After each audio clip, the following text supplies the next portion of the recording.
안녕하세요, 김지유입니다. 자, 지난주 서울 아파트 매수 심리가 되살아났다는 뉴스가 나왔는데요. 보시면 서울 아파트 매매수급 지수 64.1포인트 8개월 만에 반등. 그래프 끝에 정말 살짝 귀엽게 찔끔 올랐죠. 다들 예상했겠지만 일산부동산 대책 영향이 있다고 봐야 될 것 같은데 일삼대책과 둔촌주공 얘기는 다음 시간에 한번 자세하게 다뤄보고요. 자, 오늘은 이곳에 대해서 이야기해볼까 합니다. 바로 목동 재건축입니다.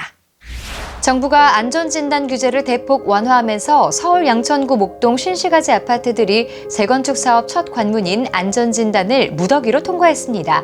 전체 14개 단지 중 절반인 7곳이 안전진단 문턱을 넘으면서 총 5만여 가구로 탈바꿈하는 목동 재건축 사업이 본궤도에 오르게 됐다는 평가가 나오고 있는데요. 재건축 공급의 마지막 걸림돌로 꼽히던 재건축 안전진단 규제.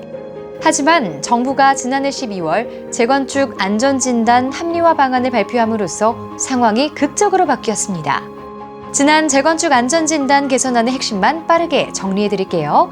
기존에는 구조 안정성 점수의 비중이 50%나 되다 보니 정말 노후화가 심각해 곧 붕괴될 것 같다라는 건물들만 이 문턱을 넘길 수 있었는데요. 이 구조 안정성의 비중이 대폭 낮아진 대신 정성평가 항목이라 할 수 있는 주거 환경 등의 비중이 높아졌고 일부 필수 요건은 사실상 폐지라고 부를 수 있을 만큼 완화됐습니다. 완화된 안전진단 기준을 적용받는 아파트는 서울에서만 389개 단지, 총 30만 4,862가구에 달합니다. 그래서 연초부터 안전진단 신청이 본물을 이루고 있지만 부동산 시장의 연착륙에 미치는 효과는 제한적일 것이라는 분석이 나오고 있는데요.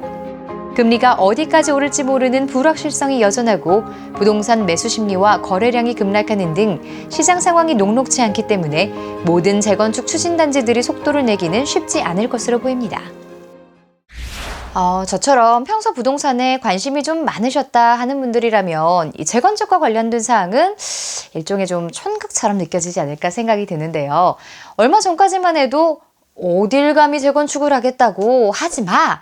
라는 분위기였는데 하루아침에 재건축해야지 이렇게 분위기가 바뀌었잖아요.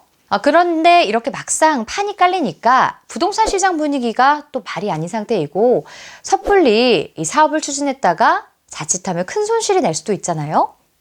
자, 하지만 여러분, 시장에는 영원한 호황도 영원한 불황도 없습니다.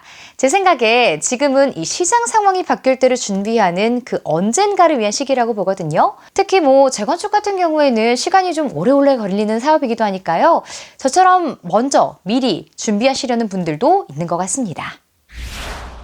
이데일리의 르포 기사 내용입니다. 재건축 규제 풀린 목동 가보니 급격한 반등 없지만 매수문이 이어져. 안전진단 통과됐다는 소식에 부산에서도 매물을 보러 온다고 한다. 급매가 있을 때 사두자는 사람들이 늘어나는 것 같다. 급격한 반등은 없지만 급매물은 소진될 것 같다. 현장의 분위기는 이렇다고 하는데요. 자, 목동 하면 다들 잘 아시겠지만 대치동과 더불어 일종의 교육 특구라고 봐도 좋은 지역이잖아요. 실수요자들에게 있어서 학군은 굉장히 중요한 요소죠. 또 목동 재건축에 많이들 관심을 갖는 이유가 대지 지분이 큰 아파트들이 많아 사업성이 좋다고 하는데요. 거의 대다수 단지 용적률 130%가 안 되는 것으로 알고 있고요.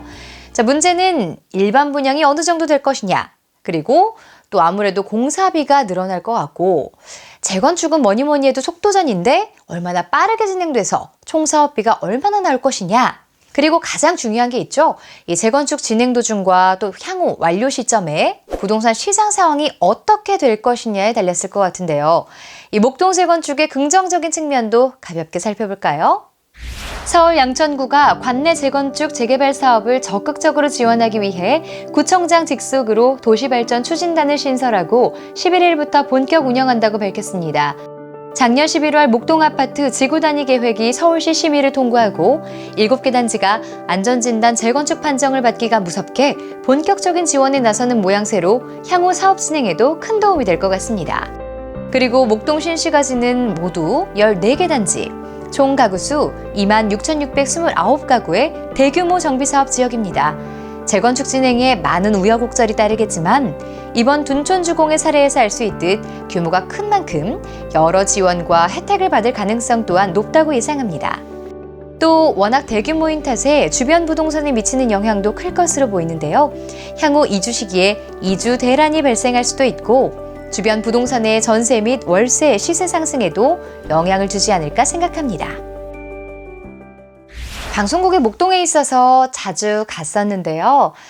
평지에 길도 좀 널찍널찍하고 공원도 많고 현대백화점도 있고요. 살기 좋은 지역이라고 생각합니다. 특히 자녀가 있다면 더 선호될 것 같고요. 일방통행 도로 빼고는 사실 단점을 찾기 힘든 곳이 아닐까 싶은데 지금 부동산 시장이 주춤할 때 한번 목동 고려해 보시는 건 어떨까 싶고요. 구독과 좋아요, 알림 설정은 영상을 만드는데 큰 힘이 되니까 부탁드립니다. 자, 오늘 얘기 나눠본 목동 재건축, 여러분은 어떻게 생각하시나요? 저 개인적으로도 여건만 된다면 한번 해보고 싶긴 한데 기회만 된다면 목동 재건축 후에 저도 꼭 한번 타보고 싶네요.